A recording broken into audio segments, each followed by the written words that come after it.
Hello and welcome to another short guitar lesson with me, Reese Gerwin. Today we're going to be talking about playing the major and minor scale in every key on the guitar, particularly in one position. But we'll see throughout this that you only need these 7 shapes to play in every single key all over the neck. And because you can play in every single key, that means major, minor, and all the modes as well. So, how does that work? Well, one thing about this is that you need to actually know the notes on the fretboard. Okay, so if you haven't watched my video on octave shapes, then maybe do that. That would help you learn the notes on the fretboard. You can also look on Google for whatever, like search any search engine and look for guitar fretboard notes. It's really easy to get started learning your fretboard notes. So I would really suggest that strongly before you get started with this video.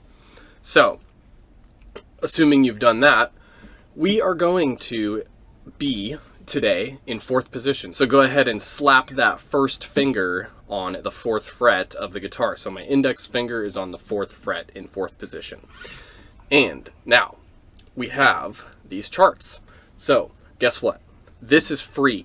Okay, so you have no excuse not to learn all your major scales in every key if you are watching this video. Okay, so if you sign up for my email list, go to my website, get your scales, and totally learn all of your scales in every mode. Oh my goodness.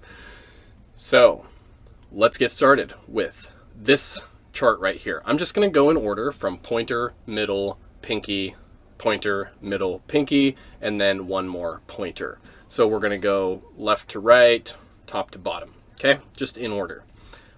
In 4th position, we're going to see which keys we play in 4th position with these 7 charts. So before we get started, if you have 7 keys in one position, right, because you can play all 7 of these in one position, that means that you just need 2 positions to play in every key, okay? So with the first finger, I call this one E index major because the root is on the E string and it is played by your index finger for a major scale. So E index major sounds like this in 4th position. And my pointer finger, note that I'm in 4th position, but my pointer finger is stretching to the 3rd fret because that is part of being in position, is you can stretch 1 fret, okay? So you're still in 4th position if you are stretching 1 fret. Anyway, so this sounds like this. It is G major, starting on the 3rd fret, E string.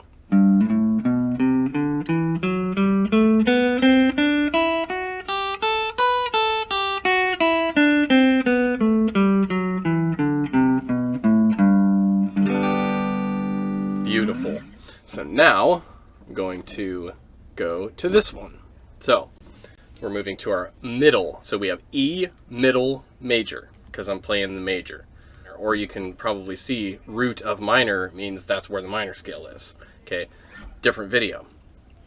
We're just going to do the major scale in one position. So middle finger, E string, 4th position means A major, 5th fret. So we're starting on the 5th fret. My pointer finger's on the 4th fret, okay, which means we're in 4th position. 4th position equals pointer finger on the 4th fret. Anyway, middle finger right here. And then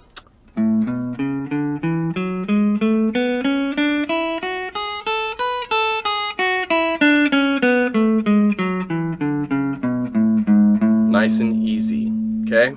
A major. Now we're going to go to the next shape. Whoops. So we have E pinky major, okay? 4th position, that equals B major.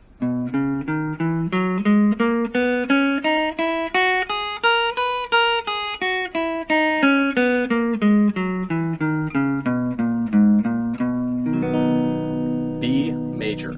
Okay, there we go. Let's move right along to the index finger on the A string, okay? So that is going to be C major in 4th position. My index is stretching to the 3rd fret.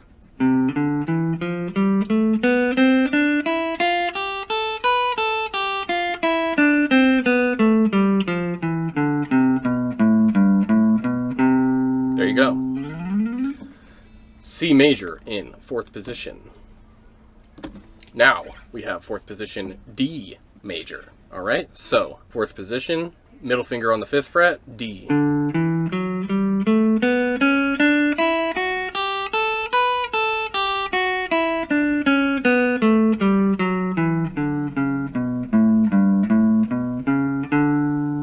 Very nice. Okay, let's move on to the next position, pinky. So this is pinky, A, major. So this is the pinky, plays the root. Now when I say this, I'm naming the shapes. When I'm saying A, pinky, major, I'm actually naming this shape here. Like, to me, this is the name of this shape on guitar is not like a specific note. It's named by the lowest root on which string that is. So that's A string for this one. And then the pinky's playing it, so A, pinky, and it's a major scale because it's this open circle and not this circle with an X or any of these other dots for a mode. You get A, pinky, major. Sounds like this.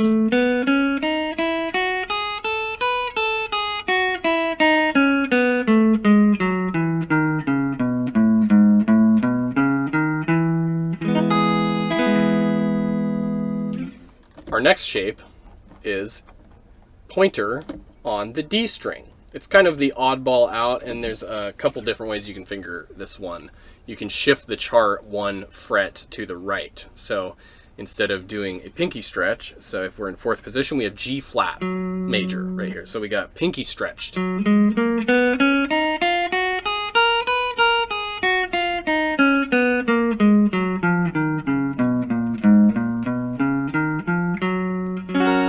Okay, G flat major, 4th position.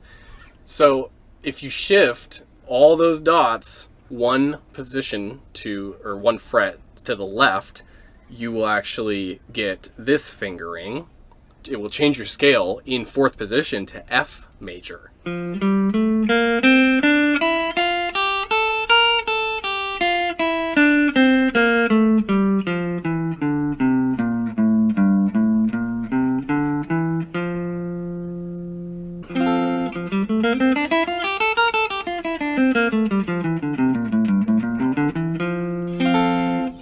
So that is the D string. There's a couple different ways to finger it. So you can either use this one with the pinky stretch, or you can shift this whole thing, all the dots, either 1 fret left, or you can shift the fretboard itself 1 fret right. It does the same thing.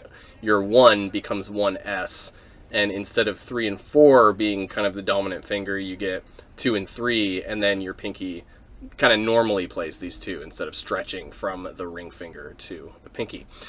What I suggest you do is play them just like I did, 1 by 1, and identify the key with these, or do whatever you want. Do whatever scale practice you may already have in your repertoire. But be sure to use these 7 shapes. If you do patterns,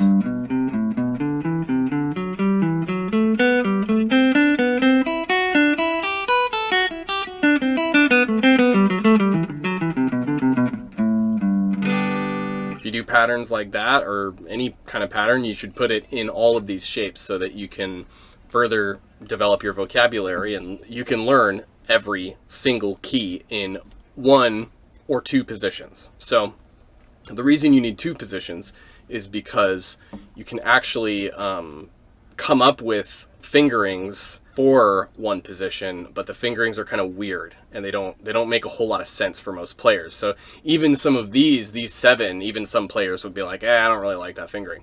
So that's okay. You can use whatever fingering you want. These are just suggestions, and they're kind of mostly suggesting the way you should think about learning scales. And that is all over the neck and using only these 7 shapes, because that's really all you need to get your 3-note per string positions. All you have to do to get 3-note per string is take the, for example, if we're doing a 3-note per string with this, we just take this bottom part right here and combine it with the top of this one.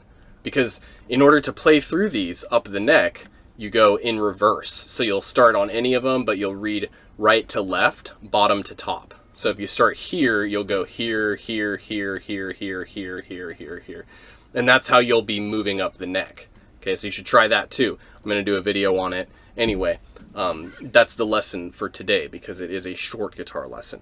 And I hope you learned something about learning every scale in every key.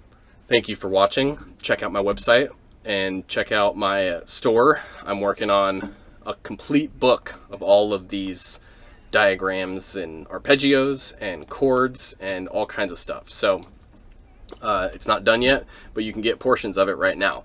And there you have it. So thank you very much again for watching.